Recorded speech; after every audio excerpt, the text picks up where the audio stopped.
Halo Math Learners, welcome back to Matematia. Belajar matematika bersama Tia. Oke, kali ini kita akan membahas tentang bilangan prima ya. Tapi dalam penjelasan kali ini lebih ke cerita aja ya. Cerita tentang pengalaman aku sendiri selama aku ngajar. Jadi, kenapa pertanyaan seperti ini muncul? Mengapa satu bukan bilangan prima? Karena ketika aku nanya ke anak-anak gitu ya, murid-murid aku, coba sebutkan atau coba kasih contoh bilangan prima gitu. Like most of them, pasti mereka tuh bilang satu itu merupakan bilangan pertama yang menjadi bilangan prima. Jadi mereka nyebutinnya satu, dua, tiga, dan seterusnya gitu.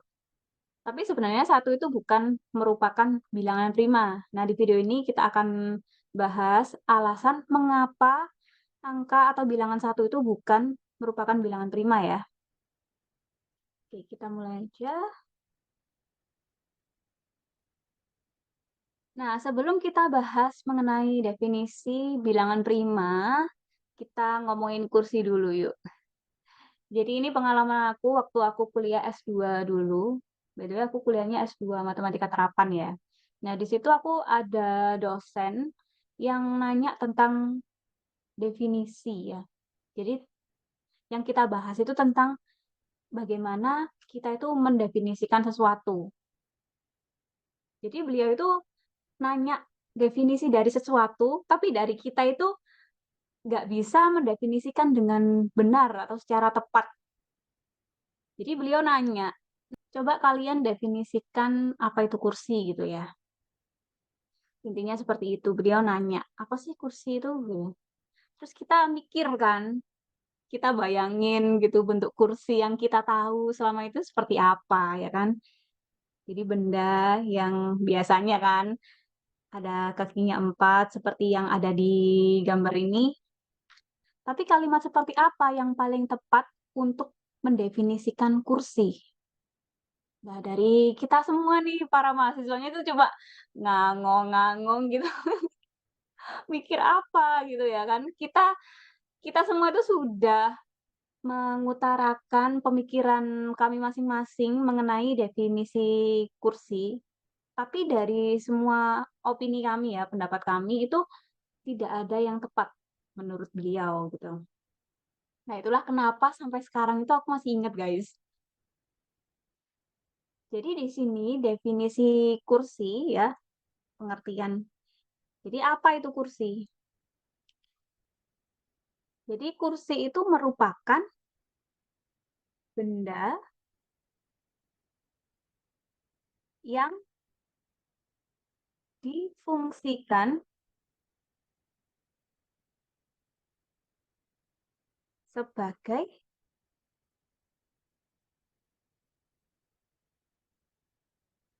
tempat duduk. Nah, seperti ini. Jadi kursi itu merupakan benda yang difungsikan sebagai tempat duduk. Ini adalah definisi menurut beliau, guys.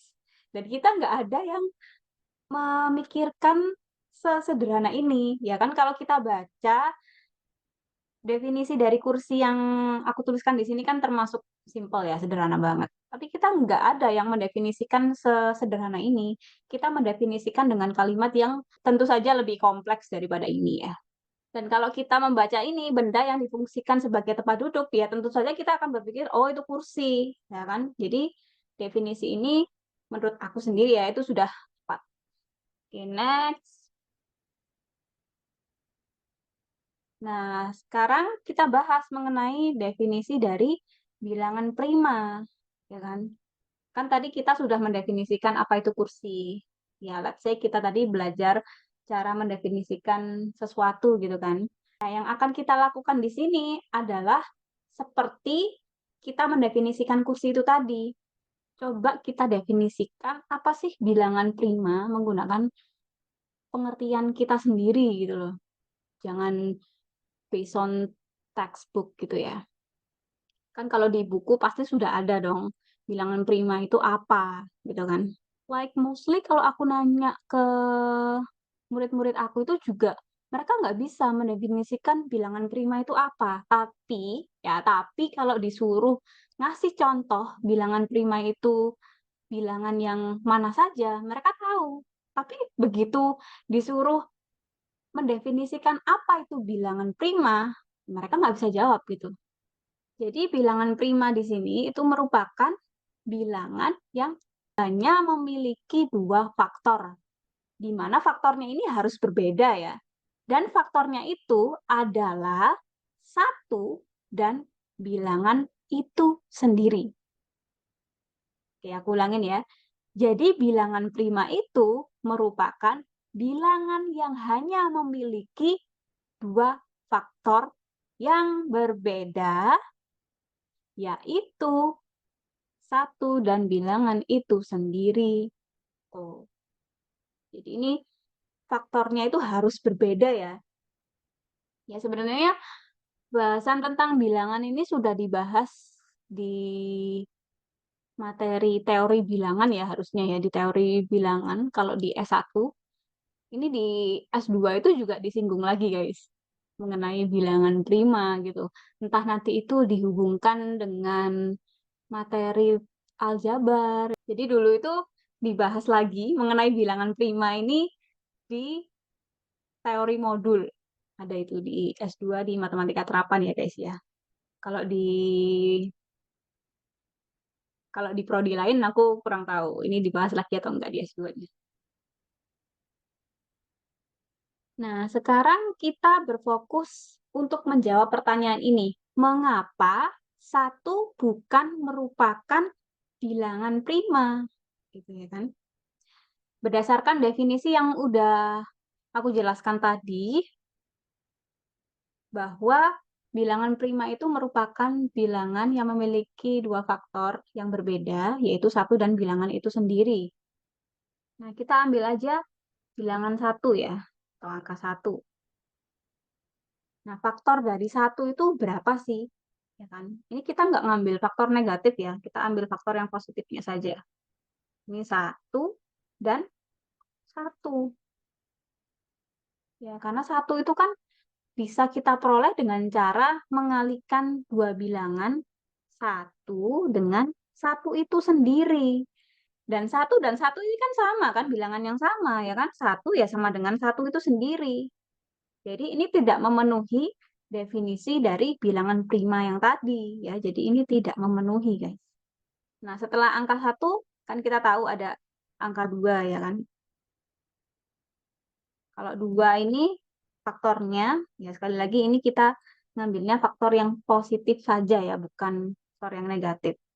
Jadi ini satu ya satu dikalikan berapa supaya menghasilkan dua gitu ya kan.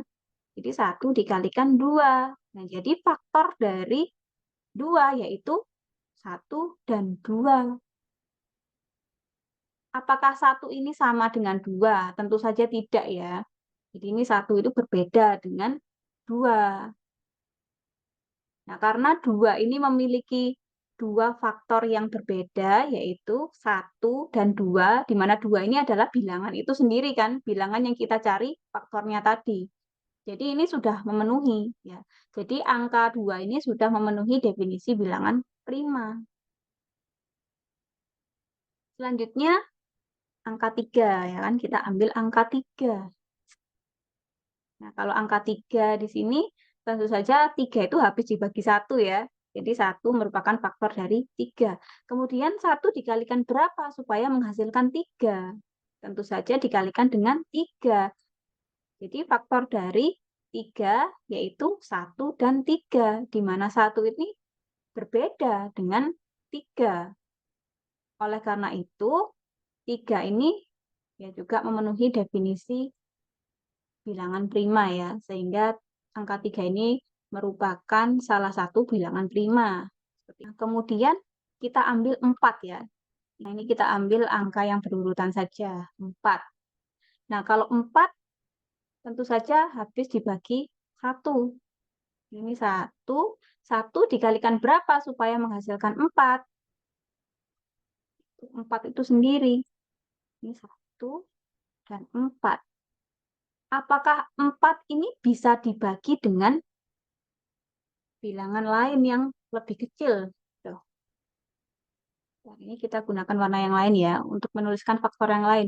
Nah, tentu saja 4 ini bisa dibagi dengan angka 2. Jadi 2 dikalikan berapa supaya menghasilkan 4? Itu 2 itu sendiri ya, karena 2 dikalikan 2 sama dengan 4. Jadi di sini faktor dari 4 yaitu 1, 2. Ini 2-nya cukup kita tuliskan 1 kali saja ya, karena 2 kali 2 kan 2 merupakan bilangan yang sama. Jadi cukup kita tuliskan 1 kali saja. Kemudian selain 2 yaitu 4. Nah, jadi faktor dari 4 yaitu 1, 2, dan 4. Nah, tadi kalau kita kembali ke definisi bilangan prima, kan faktor dari 4 seharusnya cuma 2 saja ya, 1 dan 4 itu sendiri. Tetapi di sini ada faktor lain, yaitu 2. Nah, ini faktor dari 4 itu sudah lebih dari 2. Oleh karena itu, angka 4 ini bukan termasuk bilangan prima karena tidak memenuhi definisi dari bilangan prima. Jadi, seperti itu ya.